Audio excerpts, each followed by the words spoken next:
Hello बच्चों। तो बच्चों काफ़ी दिन से हम लोग का यूट्यूब पे वीडियो लेक्चर नहीं आ रहा था। एक्चुअली हम है ना घर चले गए हुए थे, वहाँ पे मेरे दादी का बरसी था, तो इस वजह से आप लोग का क्लास डिले हो रहा था, है ना।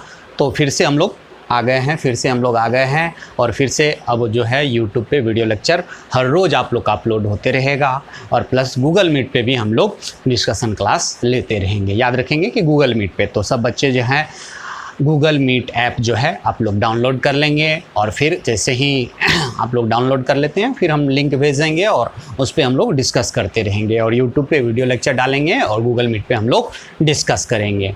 ठीक है, तो आप लोग को परेशान होने की ज़रूरत नहीं है। हम लोग तो सोचे थे कि चलो है ना 1 जुलाई से आप लोग का क्लास जो है स्टार्ट हो जाएगा, लेकिन कोरोना पॉजिटिव जिस तरह से फैल रहा है, जिस तरह से एक्सपोनेंशियली इसमें ग्रोथ हो रहा है, तो सरकार ने सही डिसीजन लिया है कि 31 जुलाई तक जो है आप लोग का क्लास को बंद कर दिया गया है। उसके बाद हम लोग जैसे ही खुलता है तो हम लोग जो है ना ऑफलाइन क्लास स्टार्ट कर देंगे, तब तक हम लोग जो है ऑनलाइन क्लास करेंगे, और है ना कोई परेशान होने की ज़रूरत नहीं है।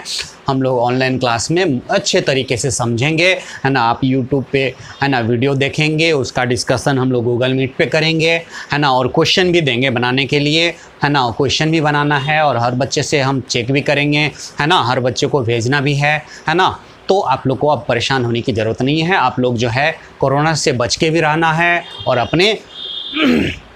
अपने गोल पे फोकस भी रखना है ना, कि हम लोग का पढ़ाई जो है इफ़ेक्टेड नहीं हो, और सिलेबस के बारे में नहीं सोचना है, वो हम लोग पूरा कर लेंगे, है ना। और ये नहीं सोचना है कि चलो इतना दिन से क्लास बंद हो गया, है ना, तो सबका क्लास बंद है, सब जगह बंद है ना। हर बच्चे के साथ यही प्रॉब्लम है, हर जगह यही है, चाहे कोटा हो, दिल्ली हो, है ना, पटना हो, है ना, कहीं कुछ नहीं चल रहा है ना। तो परेशान होने की ज़रूरत नहीं है आप लोग को, है ना। हम लोग यहाँ पे है ना यूट्यूब पे अच्छे से पढ़ेंगे, है ना, और उसको क्या करना है कि यूट्यूब पे जितना भी हम लोग वीडियो लेक्चर डालते हैं सबका नोट्स तैयार कर लेंगे, और नोट्स है ना तैयार करके उसको बार बार देखेंगे। अभी आपके पास तो भरपूर मौका है, आप घर में हैं, है ना, इस मौका का पूरा 100% यूज़ करेंगे तो फिर कोई बात नहीं है ना।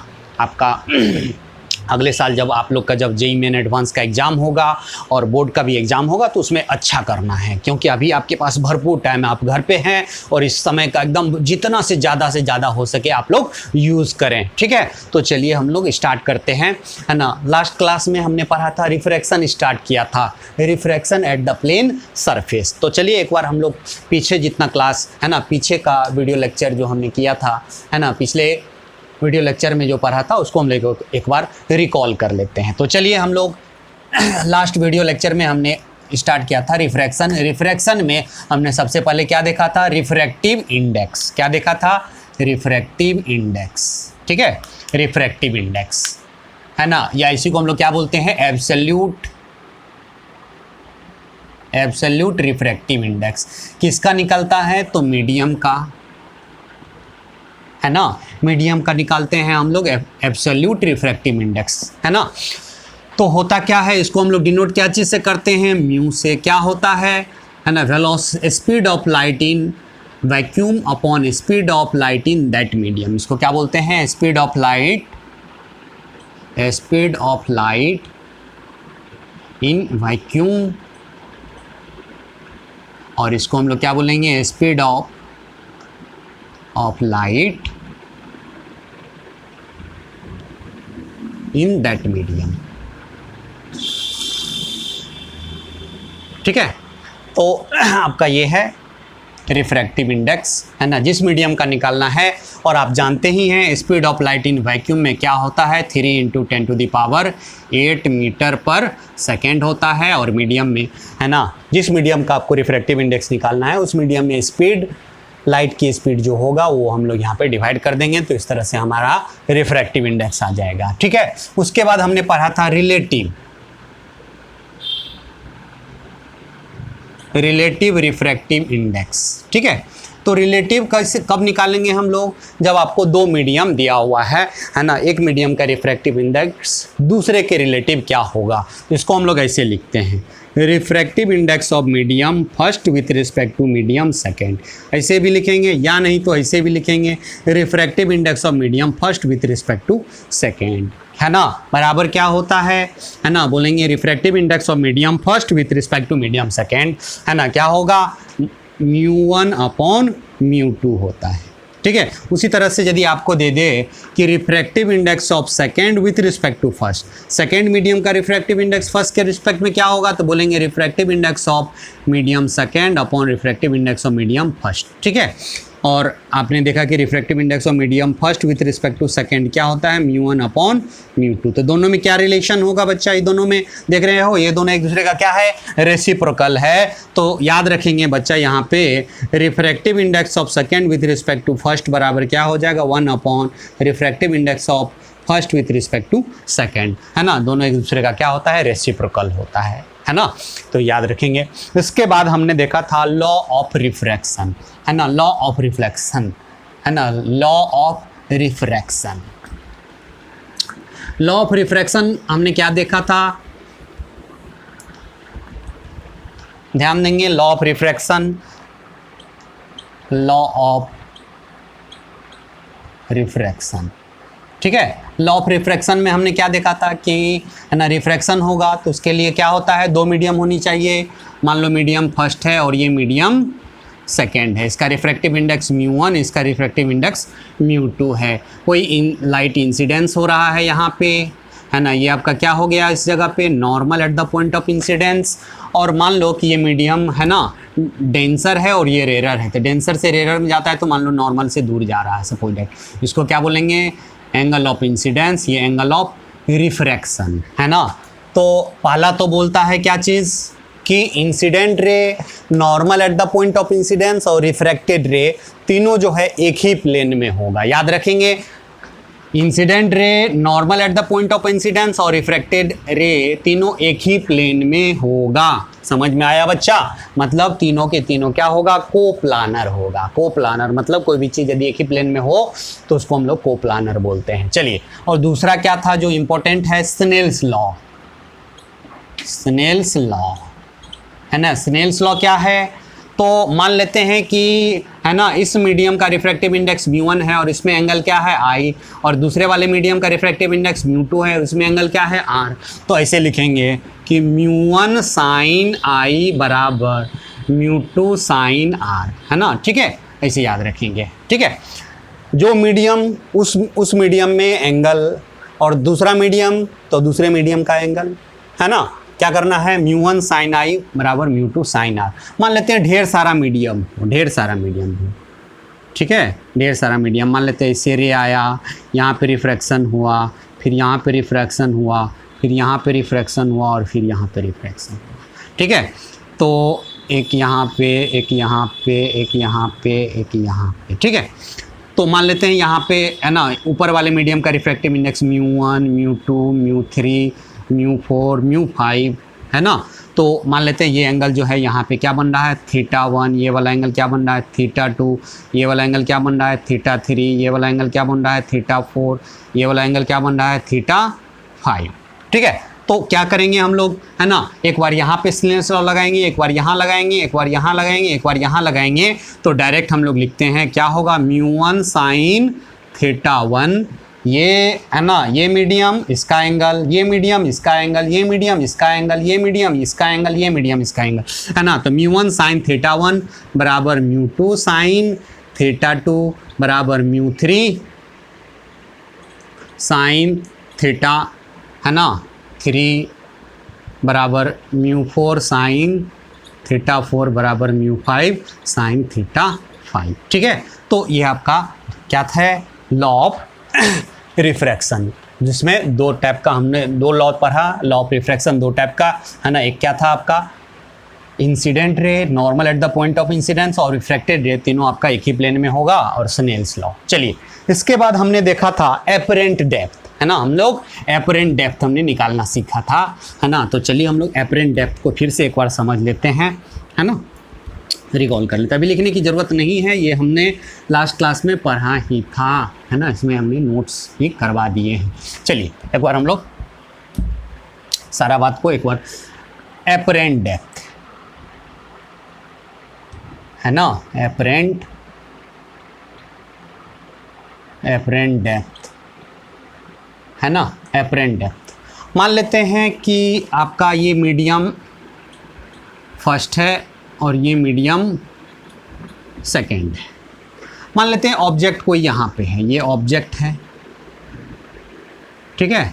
मान ले ऑब्जेक्ट कितना हाइट पे है, कितना डेप्थ पे है, h डेप्थ पे है, और ऑब्जर्व देखने वाला यहाँ पे देख रहा है, देखने वाले का आँख यहाँ पे है, ठीक है। तो देखेगा यहाँ से, मान लेते हैं एक रे को ऐसे ले जा रहे हैं, परपेंडिकुलर जाता है तो नॉर्मली ऐसे चलते रहता है, और एक रे आपका ऐसे जा रहा है, यहाँ पे क्या हो जाएगा, रिफ्रैक्शन होगा। और मान लेते हैं कि ये डेंसर है और ये रेयर है, मान ले ये पानी है और ये आपका क्या है, एयर है, तो क्या होगा, नॉर्मल से दूर भागेगा, नॉर्मल से दूर भागा, तो नॉर्मल से इधर दूर भागा, तो देखने वाले को लगेगा कि ये रे कहाँ से आ रहा है, तो यहाँ से तो आपको ऑब्जेक्ट कहाँ दिखेगा, ऑब्जेक्ट नहीं उसका इमेज दिखेगा, कितना हाइट पे दिखेगा, h डैश हाइट पे दिखेगा। तो यही h डैश को हमने क्या बोला था, h upon refractive index of कौन सा मीडियम, जिस मीडियम में इंसिडेंट रे हो। तो इंसिडेंट रे किस मीडियम में है, दूसरे मीडियम में, इसका रिफ्रैक्टिव इंडेक्स क्या है, μ2, इसका क्या है, μ1, है ना। तो क्या लिखेंगे, रिफ्रैक्टिव इंडेक्स ऑफ कौन सा मीडियम, दूसरा मीडियम विथ रिस्पेक्ट टू पहला मीडियम, है ना, डिवाइड कर लेंगे। ये फार्मूला हमेशा याद रखेंगे, एपरेंट डेप्थ बराबर actual depth upon refractive index of कौन सा मीडियम, जिस मीडियम में इंसिडेंट रे हो with respect to other medium, है ना। ये एपरेंट डेप्थ के लिए हम लोग यहाँ पे देखा था। इसके बाद हमने इस पे एक क्वेश्चन किया था, उसको एक बार फिर से आप लोग देख लेंगे। और चलिए हम लोग इसके बाद से स्टार्ट करें। ये इतना हमने लास्ट क्लास में पढ़ा था, है ना, कौन सा चैप्टर में, रिफ्रैक्शन में पढ़ा था, ठीक है, रिफ्रैक्शन में पढ़ा था। चलिए अब हम लोग स्टार्ट करते हैं, यहाँ से लिखना शुरू करेंगे बच्चा, स्लैब। स्लैब क्या है, स्लैब देखेंगे तो याद रखेंगे बच्चा, स्लैब क्या है। तो स्लैब हम लोग किसको बोलते हैं, ये आपका ट्रांसपेरेंट बॉडी है ना। कौन सा स्लैब क्या होता है आपका, ट्रांसपेरेंट बॉडी। ये transparent body having two refracting surface are plane and parallel. ये ट्रांसपेरेंट बॉडी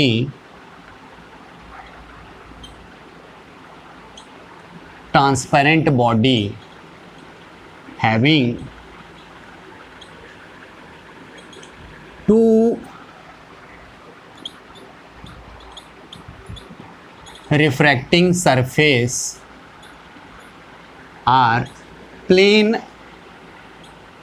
एंड पैरेलल, ठीक है। मतलब ट्रांसपेरेंट बॉडी हो, मतलब स्लैब क्या है, ट्रांसपेरेंट बॉडी। ट्रांसपेरेंट बॉडी किसको बोलते हैं, जिससे लाइट क्या कर जाए, पास कर जाए, उसको हम लोग ट्रांसपेरेंट बोलते हैं।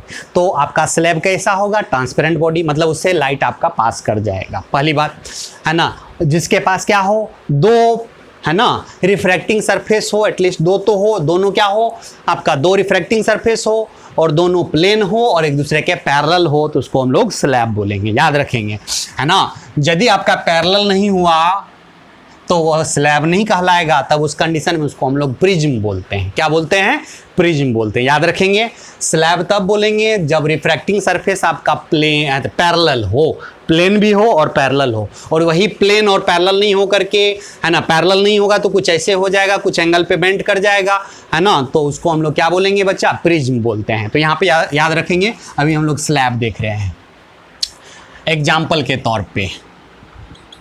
मान लेते हैं पहला एग्जाम्पल, मान लेते हैं ये आपका ग्लास का कोई टुकड़ा है ना। तो दो सरफेस है, एक ये है ना और एक ये, और ये ट्रांसपेरेंट बॉडी है। मान लेते हैं लाइट ऐसे आया, यहाँ से रिफ्रैक्शन हुआ और फिर ऐसे चला गया, ठीक है। तो दो ट्रांसपेरेंट है ना, ये ट्रांसपेरेंट बॉडी है, दो क्या है आपका, रिफ्रैक्टिंग सरफेस दो है, और दोनों प्लेन है और पैरेलल है, तो इसको क्या बोलेंगे, स्लैब बोलेंगे, ठीक है।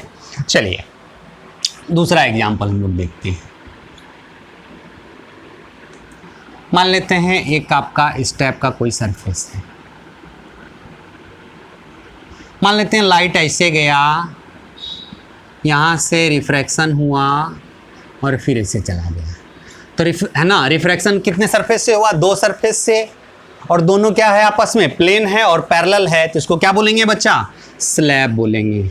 और यही यदि लाइट ये दोनों सरफेस से रिफ्रैक्शन हो, ये दोनों सरफेस से रिफ्रैक्शन हो, तो दोनों तो प्लेन है नहीं, प्लेन तो है लेकिन पैरेलल है नहीं, तो इसको आपको यही जो है ना बॉडी है ये आपका स्लैब नहीं कहलाएगा। उस कंडीशन में यदि ये दोनों से रिफ्रैक्ट हो तब ये स्लैब नहीं होगा, वो उसको हम लोग क्या बोलेंगे, प्रिज्म बोलेंगे। ठीक है, तो स्लैब के लिए है ना रिफ्रैक्शन को देखना पड़ेगा, जिस दो सरफेस से रिफ्रैक्शन होगा वो दोनों आपका प्लेन हो और पैरेलल हो, तो उसको हम लोग स्लैब बोलेंगे। चलिए बच्चा, अब हम लोग शिफ्ट ड्यू टू स्लैब पढ़ते हैं। Shift due to slab, shift due to slab, याद रखेंगे हम लोग दो टाइप का शिफ्ट पढ़ेंगे, है ना, शिफ्ट ड्यू टू स्लैब। तो स्लैब के द्वारा जो आपका शिफ्ट होगा, देखेंगे हम लोग शिफ्ट किसको बोलते हैं, है ना, तो यहाँ पे शिफ्ट आपका दो टाइप का होगा, नॉर्मल शिफ्ट और दूसरा क्या है, लैटरल शिफ्ट।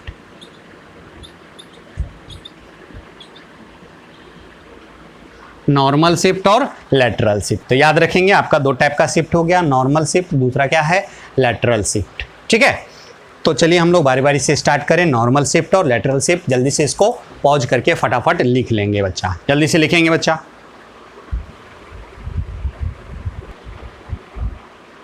चलिए बच्चा,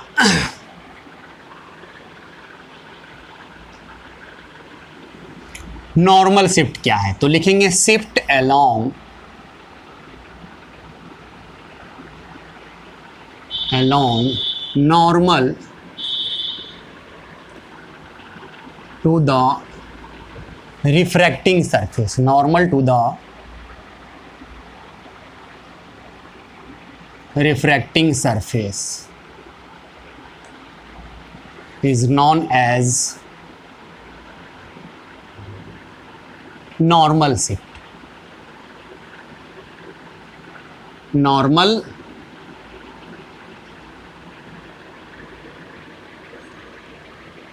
है ना, नाम से ही क्लियर है, नॉर्मल शिफ्ट मतलब शिफ्ट कर जाए, शिफ्ट किसके along, along normal to the refracting surface, मतलब रिफ्रैक्टिंग सरफेस के नॉर्मल के अलोंग जो शिफ्ट होगा, है ना, उसको हम लोग क्या बोलेंगे, नॉर्मल शिफ्ट। देखते हैं है ना कैसे, और क्लियर हो जाएगा।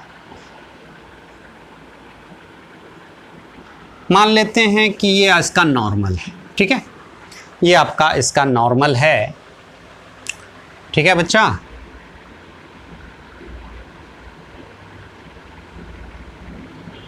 चलिए मान लेते हैं ऑब्जेक्ट आपका यहाँ पे है, ये ऑब्जेक्ट है और देखने वाला इधर से देख रहा है, ठीक है, तो यहाँ से ऐसे रे गया,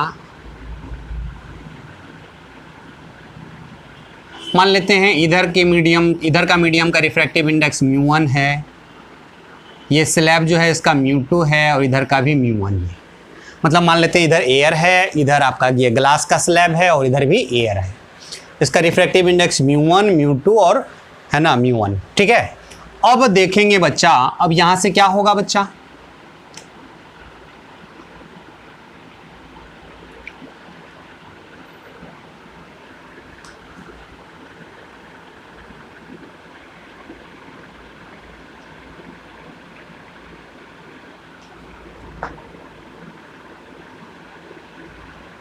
यहाँ पे आपका ऑब्जेक्ट था,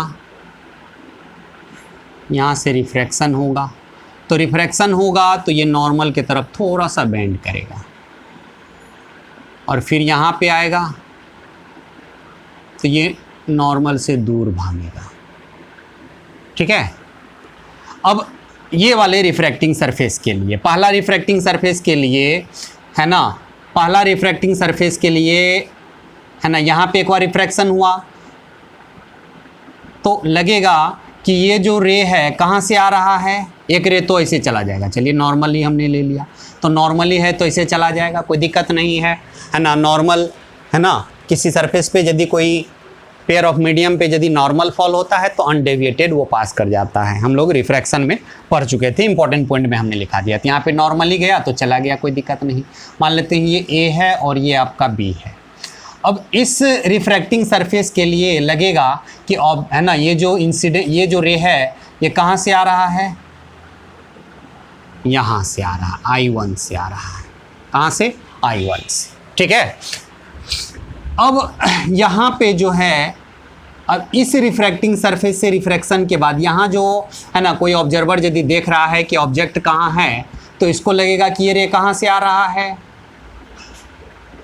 यहाँ से आ रहा है, ठीक है, यहाँ से आ रहा है। तो ये इमेज कहाँ दिखेगा, I2।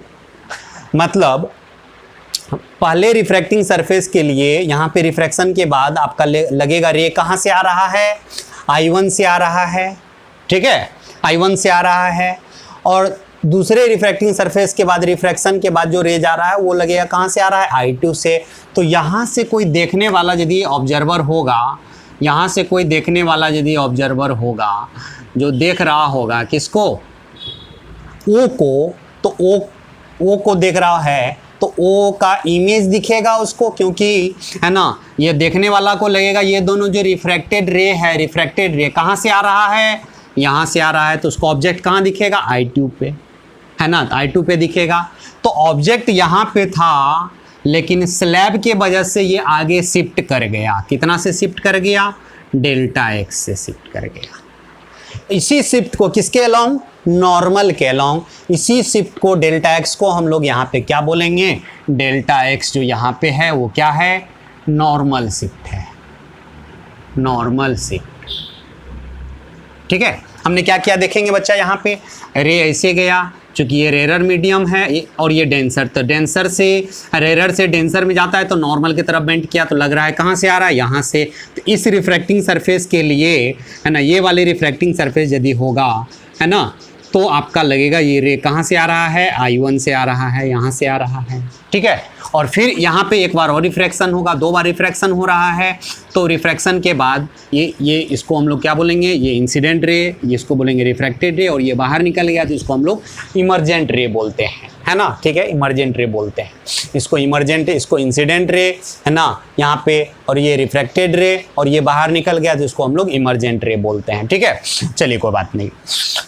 तो ऑब्जेक्ट यहाँ पे है, दिखने वाला को कहाँ पे दिखेगा, I2 पे, तो किधर शिफ्ट कर गया, आगे की तरफ। और हमेशा याद रखेंगे, है ना, आपका शिफ्ट किसके अलोंग होता है, इंसिडेंट रे के अलोंग। मतलब इंसिडेंट रे इधर जा रहा है तो इधर ही शिफ्ट करेगा। डेल्टा x किधर शिफ्ट कर गया, है ना, इंसिडेंट रे के अलोंग। तो ये नॉर्मल शिफ्ट है। अब देखते हैं नॉर्मल शिफ्ट क्या होगा, नॉर्मल शिफ्ट को हम लोग कैसे निकालेंगे, है ना। ये जो शिफ्ट होगा कितना से शिफ्ट होगा, तो देखेंगे डेल्टा x जो हो जाएगा, डेल्टा x को आप ऐसे लिख सकते हो, OB, है ना, OB मान लेते हैं। आपका जो ये स्लैब है इसका थिकनेस हम लोग T मान लेते हैं। क्या मान लेते हैं, T मान लेते हैं, ठीक, ठीक है। तो ये डेल्टा x को आप कैसे लिख सकते हो, लिखेंगे OB माइनस O, है ना, BI2, है ना, इसको ऐसे लिखेंगे BO माइनस BI2, ठीक है।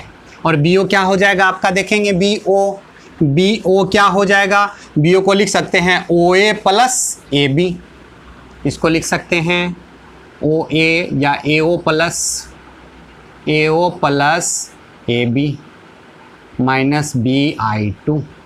और AB है क्या, स्लैब का थिकनेस, है ना। तो स्लैब का थिकनेस यहाँ पे डेल्टा x बराबर क्या हो जाएगा, AO plus T minus BI2। चलिए हम लोग इसको रहने देते हैं, BI2 हम लोग निकाल लेते हैं।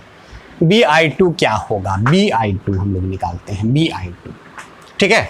चलिए, और जो फार्मूला आएगा उसको हम लोग याद रख लेंगे कि आपका स्लैब के वजह से जो शिफ्ट होगा, नॉर्मल शिफ्ट कितना होगा, वो हम लोग यहाँ पे फार्मूला हम लोग निकालने जा रहे हैं। चलिए अगेन, अब देखेंगे एक रिफ्रैक्टिंग सरफेस है। इस रिफ्रैक्टिंग सरफेस के वजह से, है ना, ऑब्जेक्ट यहाँ पे है, तो इस रिफ्रैक्टिंग सरफेस के लिए ये क्या हो गया, एक्चुअल डेप्थ। और है ना, इस रिफ्रैक्टिंग सरफेस के लिए लगेगा कि ऑब्जेक्ट कहाँ है, यहाँ पे है, तो ये क्या हो गया, एपरेंट डेप्थ। तो बोलेंगे AI1 बराबर क्या होगा, actual depth AO upon refractive index of कौन सा मीडियम, जिस मीडियम में इंसिडेंट रे है। तो इंसिडेंस रे किस मीडियम में है, फर्स्ट मीडियम में। इसका रिफ्रैक्टिव इंडेक्स 1 है और इसका 2 है, तो विथ रिस्पेक्ट टू 2। समझ में आया? कहाँ से? एपरेंट डेप्थ वाला कहानी से।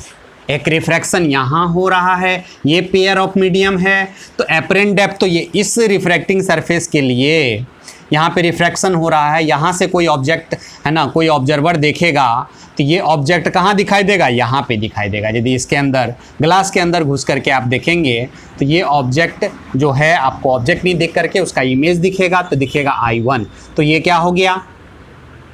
Apparent depth. एपरेंट डेप्थ कितना हो गया? AI1 बराबर, हमने बताया था कि एपरेंट डेप्थ बराबर क्या होता है? H डैश बराबर क्या होता है? H upon refractive index of कौन सा मीडियम? जिस मीडियम में इंसिडेंट रे है। तो इंसिडेंट रे किस मीडियम में है? फर्स्ट में, विथ रिस्पेक्ट टू सेकेंड।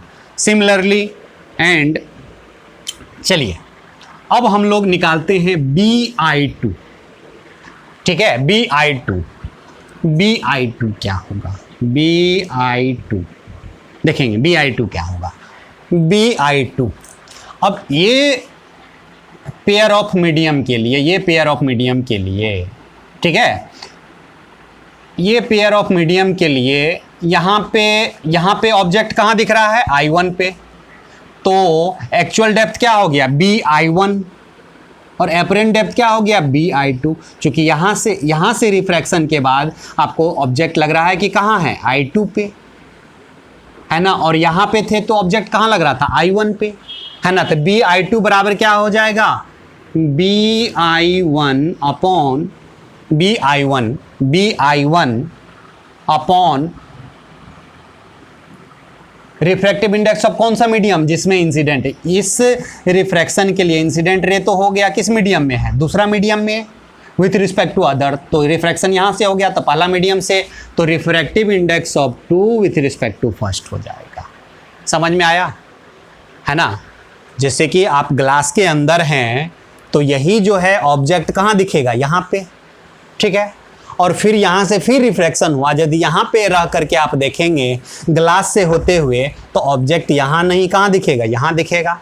तो ये पेयर ऑफ मीडियम के लिए, ये दोनों पेयर ऑफ मीडियम के लिए ऑब्जेक्ट कौन हो गया? I1 और उसका इमेज क्या हो गया? I2 हो गया। ठीक है, तो इसीलिए हम BI1 लिखे upon refractive index of 2 with respect to first. ठीक है, चलिए कोई बात नहीं, ध्यान देंगे। यहाँ पे देखेंगे बच्चा, BI2 बराबर BI1। BI1 को आप क्या लिख सकते हैं? AI1 प्लस AB, है ना, इसको लिख सकते हैं ना।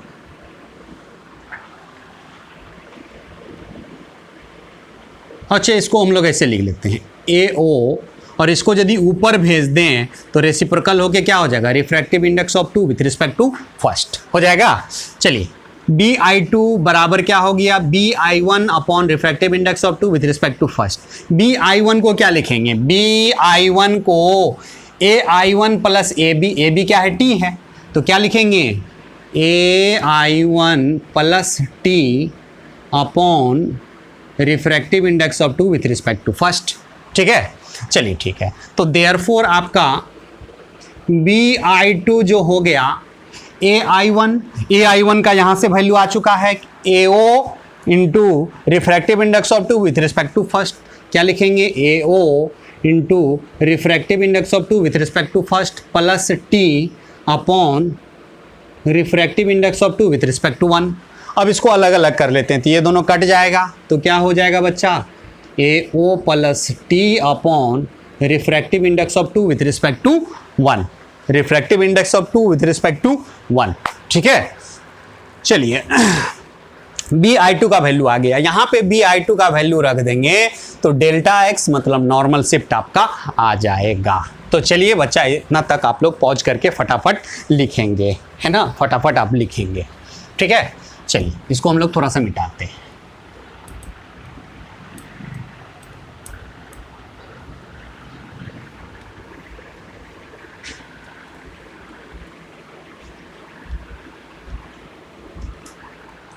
मतलब डेल्टा x जो यहाँ पे हो गया, डेल्टा x बराबर क्या हो गया? AO plus T minus BI2 का वैल्यू क्या आ गया? BI2 का value AO plus T upon refractive index of 2 with respect to 1, AO plus T upon refractive index of 2 with respect to 1। अब देखेंगे ये दोनों तो इससे कट जाएगा, तो डेल्टा एक्स जो हो गया, यहाँ पे टी कॉमन आ जाएगा, ये यहाँ पे माइनस चला जाएगा, तो टी कॉमन ले लेंगे तो 1 माइनस 1 अपॉन, है ना, refractive index of 2 with respect to 1। याद रखेंगे इस फॉर्मूला को, इसको हम लोग क्या बोलेंगे बच्चा, नॉर्मल शिफ्ट। इसको क्या बोलेंगे, नॉर्मल शिफ्ट, नॉर्मल शिफ्ट। ठीक है, याद रखेंगे बच्चा इसका। तो नॉर्मल शिफ्ट क्या हो गया, टी, टी क्या है, थिकनेस ऑफ स्लैब, है ना, टी क्या है, थिकनेस ऑफ स्लैब। टी क्या है आपका यहाँ पे, वेयर टी इज, टी जो है वो क्या है, स्लैब। ठीक है, और याद रखना है कि डेल्टा एक्स जो है नॉर्मल शिफ्ट है। ये फॉर्मूला को याद रखेंगे, T into 1 minus 1 upon refractive index of 2 with respect to 1। ठीक है, चलिए बच्चा, है ना, तो ये था आपका नॉर्मल शिफ्ट। जल्दी से इसको पॉज करके लिख लेंगे बच्चा, जल्दी से इसको पॉज करके फटाफट लिख लेंगे।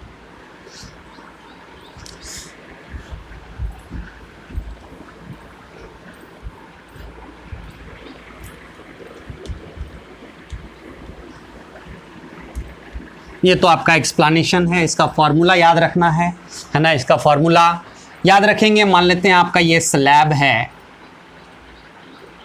इसका रिफ्रैक्टिव इंडेक्स म्यू है, यहाँ पे ऑब्जेक्ट रखा हुआ है, ऑब्जेक्ट, और इधर कोई देखने वाला रहेगा, ये कोई देखने वाला रहेगा, तो इसका इमेज कहाँ दिखेगा, ये वाला इमेज आपका इधर आ जाएगा, यहाँ पे दिखेगा उसका इमेज। मतलब ये क्या हो जाएगा, डेल्टा एक्स ऐसे शिफ्ट करेगा।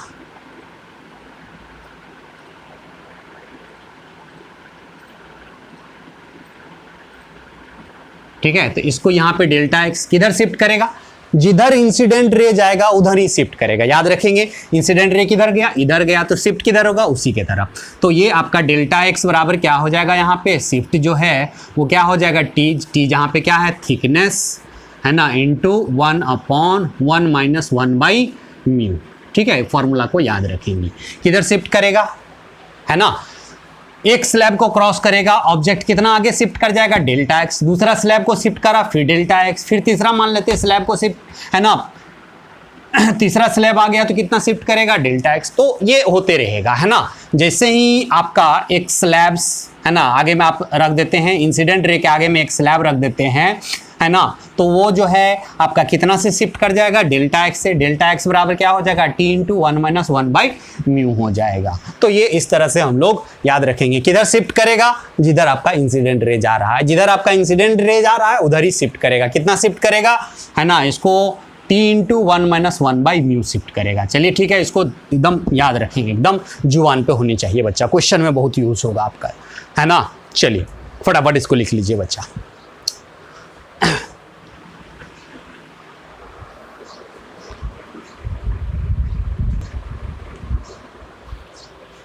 चलिए बच्चा, लेटरल शिफ्ट। लेटरल शिफ्ट क्या है, तो लिखेंगे द परपेंडिकुलर डिस्टेंस बिटवीन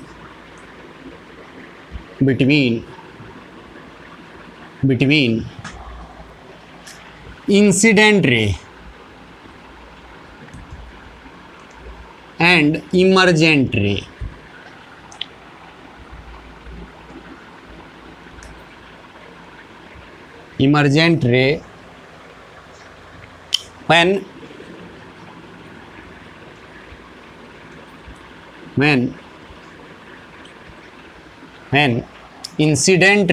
रे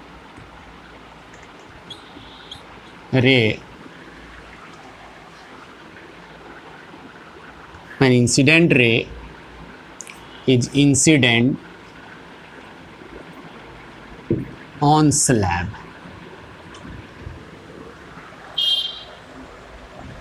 ठीक है बच्चों। मतलब perpendicular distance between incident ray and emergent रे when incident ray is incident on slab. देखेंगे बच्चा, ध्यान से देखेंगे। मान लेते हैं कि ये आपका स्लैब है, ठीक है, याद रखेंगे मान लेते हैं कि कोई रे आपका इससे गया,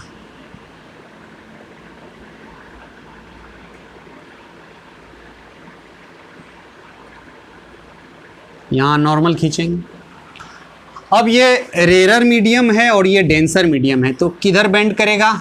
नॉर्मल की तरफ। और फिर यहाँ पे आप नॉर्मल खींचेंगे तो ये आपका डेंसर है और ये रेयर है, तो किधर चले जाएगा आपका? किधर चले जाएगा? नॉर्मल से दूर भागेगा, तो कुछ ऐसा हो जाएगा।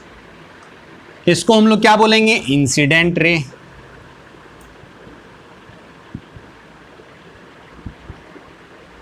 ये आपका यहाँ पे रिफ्रैक्शन होगा तो इसको रिफ्रैक्टेड रे बोलेंगे। और ये बाहर निकल गया इसीलिए इसका नाम है इमर्जेंट रे। ठीक है, और याद रखेंगे इंसिडेंट रे और स्लैब से जो बाहर निकलेगा इमर्जेंट रे, दोनों एक दूसरे के पैरेलल हो जाता है। क्या हो जाएगा? पैरेलल। तो ये दोनों के बीच का परपेंडिकुलर दूरी जो है, इसी को हम लोग क्या बोलेंगे? Lateral shift. Lateral shift. ठीक है ना? क्योंकि मान लेते हैं यहाँ पे एंगल ऑफ इंसिडेंस आई है, ये एंगल ऑफ रिफ्रैक्शन हो गया, तो ये नॉर्मल और ये भी नॉर्मल, तो दोनों अल्टरनेट एंगल क्या हो जाएगा? ये भी आर हो जाएगा, तो इसको क्या होना पड़ेगा? आई होना ही पड़ेगा, है ना? तो दोनों रे आपका क्या हो जाएगा? इंसिडेंट रे और आपका इमर्जेंट रे दोनों क्या हो जाएगा? यहाँ पे पैरेलल हो जाएगा। स्लैब के केस में, स्लैब के केस में इंसिडेंट रे और इमर्जेंट रे दोनों क्या हो जाएगा? पैरेलल हो जाएगा। क्योंकि एक बार यहाँ पे स्नेल्स लॉ लगाएंगे तो एंगल आई है और एंगल ऑफ रिफ्रैक्शन आर है, और यहाँ पे रिफ्रैक्टिव इंडेक्स मान लेते हैं आपका क्या है? म्यू है। ठीक है, यहाँ पे आपका रिफ्रैक्टिव इंडेक्स यदि म्यू है तो आप लोग एक बार स्नेल्स लॉ यहाँ लगाएंगे, एक बार स्नेल्स लॉ यहाँ लगाएंगे, तो ये रे आपका इसके पैरेलल हो जाएगा। याद रखेंगे क्यों? क्योंकि ये आई और ये आर, तो ये आर तो ये इसको आई होना पड़ेगा, है ना? चूँकि क्या होता है ना, रिफ्रैक्टिव इंडेक्स इसका एंगल है ना, बराबर दूसरे मीडियम का रिफ्रैक्टिव इंडेक्स और उसका एंगल। ठीक है, तो यदि ये दोनों मीडियम है ना, ये दोनों पेयर ऑफ मीडियम के लिए रिफ्रैक्टिव इंडेक्स क्या है? ये 1 है और ये म्यू है, ये म्यू है और ये 1 है ना? तो 1 वाले के लिए आई बराबर हो जाएगा। ठीक है, तो याद रखेंगे, कोई बात नहीं है, याद रखेंगे कि इंसिडेंट रे और इमर्जेंट रे दोनों क्या हो जाएगा आपका? है ना, पैरेलल हो जाएगा। तो हम लोग लेटरल शिफ्ट, जो इसको हम लोग लेटरल शिफ्ट, यही है आपका डी है, इसको हम लोग डी से डिनोट कर रहे हैं, है ना? दोनों के बीच का डिस्टेंस, इमर्जेंट रे और इंसिडेंट रे के बीच क्या है ना, परपेंडिकुलर डिस्टेंस को हम लोग लेटरल शिफ्ट बोलते हैं। अब हम लोग लेटरल शिफ्ट निकालेंगे कैसे, ये देखते हैं। तो चलिए इसको मिटाते हैं।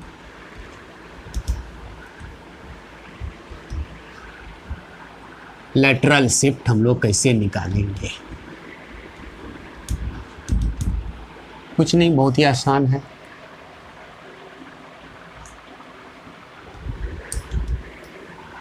चलिए एक स्लैब लेते हैं हम लोग। एक रे आपका ऐसे गया,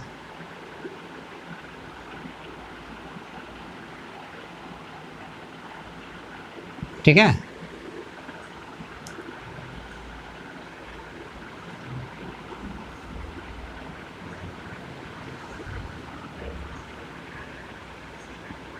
चलिए अब ये क्या होगा? थोड़ा इसके तरफ बेंड करेगा। ठीक है, बेंड किया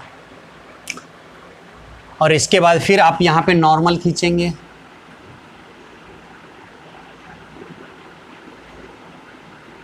इस बार क्या हो जाएगा बच्चा? नॉर्मल से दूर भागेगा, नॉर्मल से आपका दूर भागा। ये दोनों आपका क्या हो गया बच्चा? यहाँ पे पैरेलल हो गया। याद रखेंगे, है ना? ये इंसिडेंट रे और ये इमर्जेंट रे, ये दोनों पैरेलल हो गया। मान लेते हैं ये, इसको हम लोग ए बोलते हैं, इसको हम लोग बी बोल रहे हैं, इसको हम लोग सी बोल रहे हैं। ठीक है, और दोनों के बीच की दूरी निकालना है तो इसको हम लोग क्या बोल रहे हैं? डी बोल रहे हैं, है ना? ए बी सी, और यहाँ पे परपेंडिकुलर बना रहे हैं, इसको हम लोग कैपिटल डी और ये स्मॉल डी, दोनों के बीच का दूरी। ठीक है, चलिए हम लोग एंगल लिख रहे हैं। तो ये इसको हम लोग एंगल ऑफ इंसिडेंस आई, ये एंगल ऑफ रिफ्रैक्शन आर, तो है ना, अल्टरनेट एंगल से ये भी आपका आर ही हो जाएगा और ये फिर अगेन क्या हो जाएगा आई। तो याद रखेंगे बच्चा ये वाला एंगल क्या होगा, ठीक है। तो ये वाला आई है तो ये पूरा एंगल आई होगा, उसमें ये आर है तो ये वाला एंगल क्या हो जाएगा आई माइनस आर हो जाएगा। ये छोटा वाला एंगल आई माइनस आर हो जाएगा, आई माइनस आर हो जाएगा, आई माइनस आर हो जाएगा, ठीक है। चलिए हमको क्या निकालना है, दोनों इंसिडेंट रे और इमर्जेंट रे के बीच की दूरी क्या स्मॉल डी का वैल्यू निकालना है। चलिए हम लोग पहले किस ट्रायंगल में आ जाएं, ए बी और सी में, और ये आपका क्या है बच्चा थिकनेस कितना है टी। इन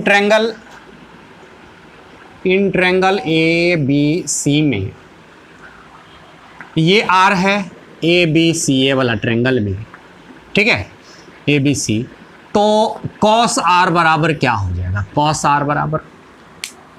कॉस आर की वैल्यू क्या हो जाएगा, कॉस आर का बोलेंगे बेस अपॉन हाइपोटेनस। तो बेस क्या है ए बी, हाइपोटेनस क्या है ए सी। तो यहाँ से ए सी का जो वैल्यू हो जाएगा ए बी, और ए बी जो देख रहे हो यही टी है, ए बी क्या है आपका टी, तो टी अपॉन क्या हो जाएगा कॉस आर, ठीक है। चलिए ठीक है, अब इस किस ट्रायंगल में आ जाएं, ए सी डी में, ये वाला ट्रायंगल में। तो कैप स्मॉल डी जो हो जाएगा वो क्या हो जाएगा ए सी, और ये वाला एंगल कितना है आई माइनस आर, ये वाला एंगल आई माइनस आर। तो ये परपेंडिकुलर क्या हो जाएगा, हाइपोटेनस यदि आपको गिवन हो है ना, तो क्या हो जाएगा ए सी कॉस थीटा कि साइन थीटा, तो साइन आई माइनस आर हो जाएगा ना इस ट्रायंगल में, है ना। हाइपोटेनस ए सी है और एंगल क्या है आई माइनस आर, तो परपेंडिकुलर क्या हो जाएगा ए सी, है ना, साइन आई माइनस आर, है ना। तो ए सी का वैल्यू यहाँ से दिया हुआ है, तो डी का जो वैल्यू हो जाएगा T upon cos R into sine I minus R. याद रखेंगे बच्चा इसको हम लोग क्या बोलते हैं लेटरल शिफ्ट,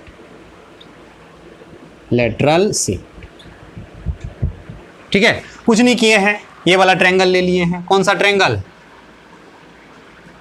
ये ना ट्रायंगल है, ये वाला एंगल कितना है आई माइनस आर, ये आपका ए है और ये आपका सी है और ये आपका डी है, ये ना कैपिटल डी है, स्मॉल डी है। तो स्मॉल डी बराबर क्या हो जाएगा बच्चा, ये आई माइनस आर एंगल है। तो ये स्मॉल डी बराबर क्या हो जाएगा, हाइपोटेनस ए सी है, तो ए सी साइन थीटा, है ना, ए सी साइन थीटा, है ना। राइट एंगल ट्रायंगल में हमने बताया था कि जैसे ये एंगल थीटा है तो ये क्या हो जाता है ना, ये मान लो x है तो ये कितना हो जाएगा x साइन थीटा, और ये क्या हो जाएगा x कॉस थीटा।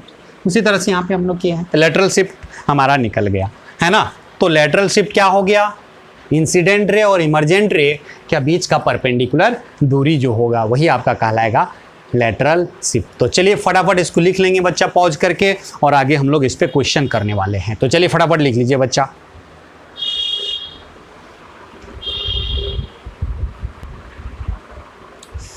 चलिए बच्चा क्वेश्चन लिखेंगे। An object is placed 21 centimetre in front of A concave mirror of radius of curvature 10 centimetre. एक ऑब्जेक्ट है जिसको रखा गया है 21 centimetre in front of concave mirror, जिसका रेडियस ऑफ कर्वेचर क्या है 10 सेंटीमीटर। एक glass slab of thickness 3 centimetre, एक ग्लास स्लैब ऑफ है ना thickness 3 centimetre and refractive index 1.5 is placed between mirror and object. Mirror और ऑब्जेक्ट के बीच रखा गया। Find the position of final image. Final image का पोजीशन पूछ रहा है। Slab is very near to the mirror. Mirror के बहुत है ना नियर में रखा गया है ना, मिरर के बहुत करीब है। चलिए ठीक है, हम लोग इसको सॉल्व करते हैं, देखेंगे। मान लेते हैं ये आपका कॉनकेव मिरर है, ये आपका कॉनकेव मिरर है और स्लैब जो है यहाँ पे रखा गया मिरर के काफ़ी करीब है। कितना थिकनेस है 3 सेंटीमीटर। रिफ्रैक्टिव इंडेक्स कितना दिया हुआ है, a glass of thickness 3 centimetre and refractive index 1.5। इसका रिफ्रैक्टिव इंडेक्स म्यू क्या वैल्यू 1.5, ठीक है, दिया हुआ है। और ऑब्जेक्ट कितना दूरी पे है, यहाँ पे ऑब्जेक्ट है, कितना दूरी पे है बच्चा 21 सेंटीमीटर। ऑब्जेक्ट तो यहाँ पे है। अब ये ऑब्जेक्ट से इंसिडेंट रे जाएगा, जैसे ही इंसिडेंट यहाँ से चलेगा ये स्लैब से रिफ्रैक्शन के बाद मिरर पे पहुंचेगा, ठीक है। तो स्लैब क्या करेगा, ऑब्जेक्ट को शिफ्ट कर देगा, ऑब्जेक्ट को यहाँ शिफ्ट करेगा, डेल्टा एक्स से शिफ्ट करेगा, ठीक है, डेल्टा एक्स से शिफ्ट कर देगा। तो शिफ्ट क्या हो जाएगा यहाँ पे, डेल्टा एक्स शिफ्ट यानी कि डेल्टा एक्स बराबर क्या होता था t into 1 - 1 by mu refractive index. t कितना है 3 इंटू 1 - 1 बाई 1.5। तो पॉइंट को उड़ाएंगे यहाँ 10, ये 2 और ये 3, तो आपका कितना हो गया बच्चा 3 इंटू एलसीएम लेंगे, 3 में से 2 चला गया 1/3 कट गया, तो कितना हो गया 1 सेंटीमीटर। कितना का शिफ्ट हो जाएगा, डेल्टा एक्स क्या हो गया 1 सेंटीमीटर। मतलब ये कॉनकेव मिरर के लिए ऑब्जेक्ट कहाँ दिखेगा 1 सेंटीमीटर आगे बढ़ जाएगा, है ना। तो ऑब्जेक्ट डिस्टेंस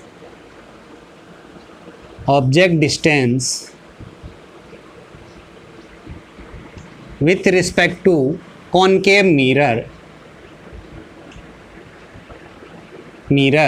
u बराबर कितना हो जाएगा, पहले 21 था, एक और शिफ्ट कर गया तो कितना हो गया 21 में से एक घट गया तो कितना बचा 20, तो क्या हो जाएगा -20 सेंटीमीटर, ठीक है। कितना हो गया बच्चा -20 सेंटीमीटर।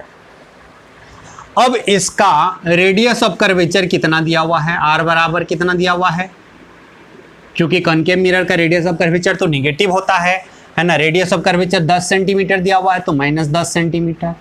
तो फोकल लेंथ कितना हो जाएगा इसका, फोकल लेंथ -5 सेंटीमीटर। चलिए तो हम लोग क्या करें, यहाँ पे मिरर फार्मूला लगा लेते हैं। हम लोग क्या लगा लें यहाँ पे, मिरर फार्मूला। तो चलिए हम लोग क्वेश्चन को मिटाते हैं।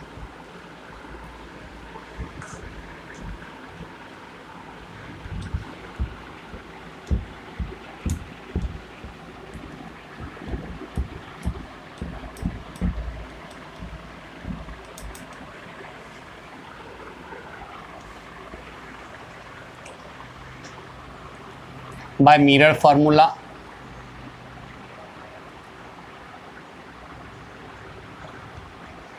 One by V plus 1 by U बराबर 1 बाय एफ, ही ना। तो चलिए 1 बाय वी प्लस यू कितना आया है -20, तो बराबर -5। अब इसको उधर भेज लें हम लोग, तो यहाँ से 1 बाय वी बराबर 1/20 - 1/5। एलसीएम कितना हो जाएगा 20, यहाँ पे 1 और यहाँ पे 4, ठीक है बच्चों। कितना हो गया आपका, यहाँ पे जो आपका v का वैल्यू हो गया वो कितना हो गया, एलसीएम 20 होगा, यहाँ पे 1 और यहाँ पे 4, यानी कि -20/4, 1 - 4 -3 हो जाएगा। इतना सेंटीमीटर की दूरी पे यहाँ पे लगभग कितना बना, कितना आगे हो गया 6.67, यानी कि -6.67 सेंटीमीटर की दूरी पे क्या बनेगा आपका, इस मिरर के रिस्पेक्ट में इतना निगेटिव है तो निगेटिव मतलब मिरर के सामने बनेगा इमेज, ठीक है। चलिए ठीक है, कितना दूरी पे बना -6.67। अब रिफ्रैक्टेड रे यहां से तो गया, रिफ्रैक्टेड रे ऐसे आएगा,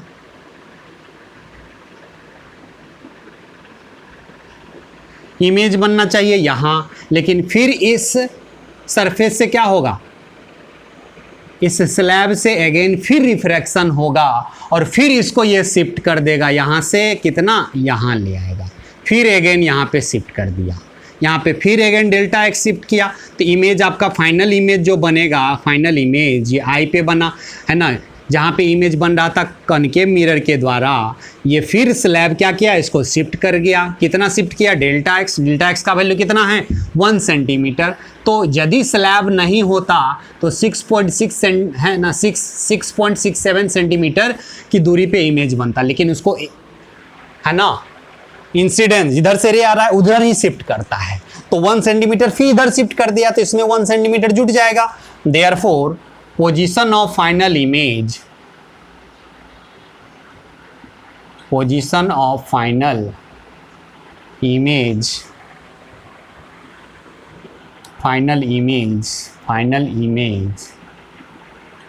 फ्रॉम मिरर है ना बराबर कितना हो जाएगा 6.67 प्लस डेल्टा एक्स, यानी कि 6.67 प्लस 1 यानी कि 7.7 है ना 67 सेंटीमीटर की दूरी पे बनेगा। याद रखेंगे क्या हुआ, यहाँ पे ऑब्जेक्ट यहाँ था, स्लैब ने ऑब्जेक्ट को उधर 1 सेंटीमीटर धकेल दिया, तो इस मिरर के लिए है ना ऑब्जेक्ट दूरी क्या हो गया, एक कम हो जाएगा, तो 21 था हो गया कितना 20 है ना। तो object distance with respect to concave mirror कितना हो गया -20।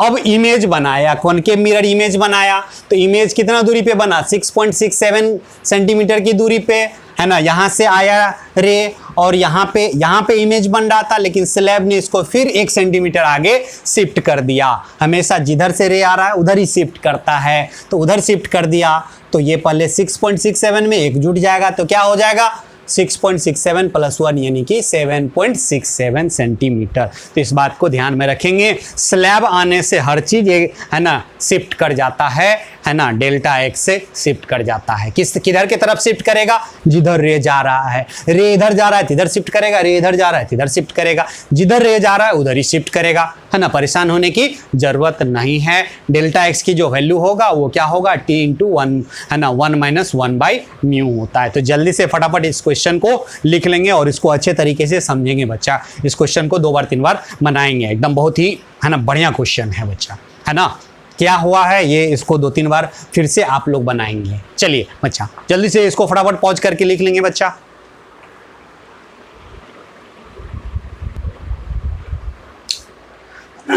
देखेंगे बच्चा, एक क्वेश्चन बहुत ही इंपॉर्टेंट है बच्चा है ना। देखेंगे क्या कह रहा है, a 15 centimetre thick glass slab of refractive index 1.5 is kept in front of plane mirror के सामने रखा हुआ है ग्लास स्लैब।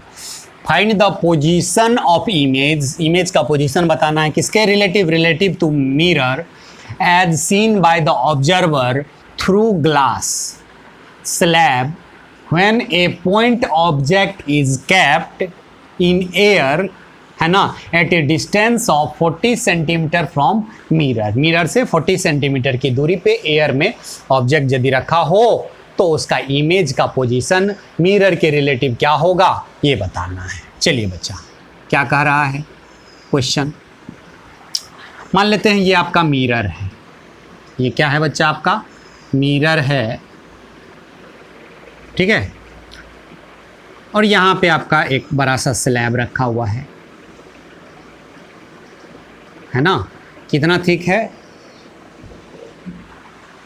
15 सेंटीमीटर। कितना सेंटीमीटर है 15 सेंटीमीटर, ठीक है। और मान लेते हैं ऑब्जेक्ट यहाँ से कितना सेंटीमीटर की दूरी पे रखा हुआ है ना, एयर में कितना सेंटीमीटर की दूरी पे है ना, kept at a distance of 40 centimetre, मतलब 40 सेंटीमीटर की दूरी पे यहाँ पे ऑब्जेक्ट रखा हुआ है। ये ऑब्जेक्ट डिस्टेंस कितना है 40 सेंटीमीटर। तो अब रे यहाँ से चलेगा, लेकिन मिरर तो प्लेन मिरर है। अब ये प्लेन मिरर से एक्चुअल कितना दूरी पे है 40 सेंटीमीटर की दूरी पे है, लेकिन जैसे ही रे इससे क्रॉस करेगा ये ऑब्जेक्ट यहाँ से क्या कर जाएगा शिफ्ट कर जाएगा डेल्टा एक्स से। तो सबसे पहले तो हम लोग डेल्टा एक्स निकाल ले, कितना से शिफ्ट करेगा, तो t × 1 - 1/μ होता है। इसका रिफ्रैक्टिव इंडेक्स म्यू की वैल्यू कितना दिया हुआ है 1.5 दिया हुआ है, कितना है 1.5। तो थिकनेस आपका कितना दिया हुआ है 15 × 1 है ना 1/1.5, ठीक है।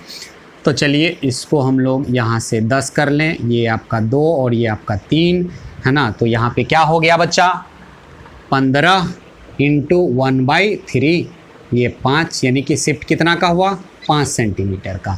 मतलब कितना से शिफ्ट कर गया, 5 सेंटीमीटर। डेल्टा एक्स की वैल्यू कितना हो गया, डेल्टा एक्स की वैल्यू 5 सेंटीमीटर हो गया।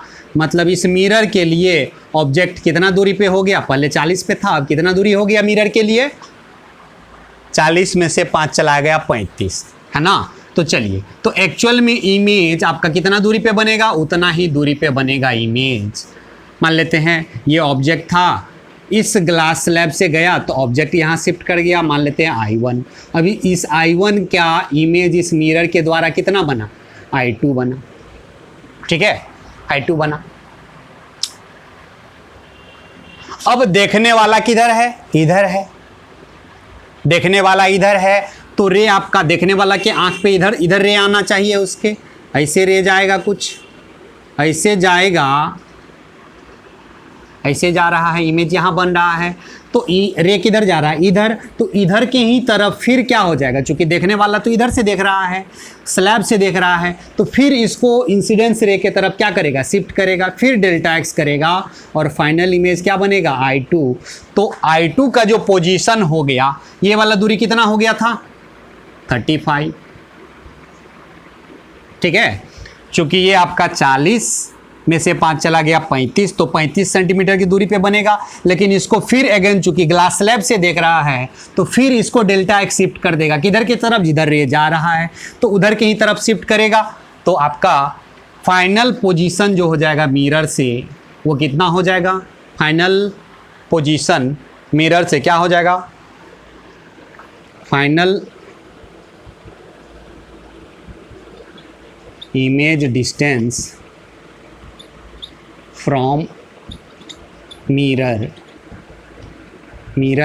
तो पहले कितना था, कितना दूरी हो गया था पहले, 40 - 5, 40 - 5 है ना, तो 35 की दूरी पे, और फिर इधर शिफ्ट कर दिया 5, है ना, यानी कि 40 माइनस डेल्टा एक्स माइनस फिर डेल्टा एक्स है क्या, 5 है, तो 35 में से 5 चला गया, कितना बचा, 30 सेंटीमीटर की दूरी पे फाइनल इमेज बनेगा। समझ में आया बच्चा।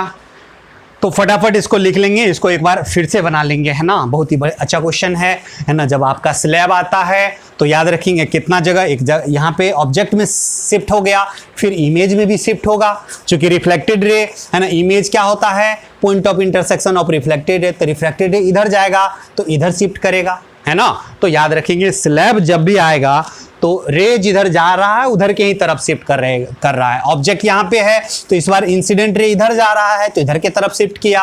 अब ये इमेज यहाँ पे बना, फिर अगेन है ना, ऑब्जर्वर कहाँ देख रहा है, स्लैब से, तो स्लैब से ये रे आएगा और यहाँ पे फिर रिफ्रैक्शन होगा, तो फिर ये ऑब्जेक्ट को किधर शिफ्ट कर देगा, जिधर रे जा रहा है, तो रिफ्लेक्टेड रे इधर जा रहा है तो इधर ही शिफ्ट किया डेल्टा एक्स से, तो मतलब दो बार यहाँ पे शिफ्ट हो गया, है ना। इस क्वेश्चन को बहुत ही इंपॉर्टेंट क्वेश्चन है ना बच्चा, इसको आराम से एक बार, है ना, बहुत ही इंपॉर्टेंट क्वेश्चन है, इसको है ना 2-3 बार बना लेंगे तो माइंड में सेट हो जाएगा कि स्लैब आने से कैसे क्या होता है शिफ्ट, है ना। हमेशा याद रखेंगे जिधर जे रे जा रहा है उधर के ही तरफ शिफ्ट होता है, और शिफ्ट का फॉर्मूला क्या हो गया, डेल्टा एक्स बराबर टी इंटू 1 माइनस, है ना, 1 बाई, है ना, क्या हो जाता है, म्यू हो जाता है। तो चलिए बच्चा आज हम लोग यहीं ख़त्म करते हैं, कल फिर हम लोग इसको आगे बढ़ाएंगे, ठीक है। तो चलिए बच्चा।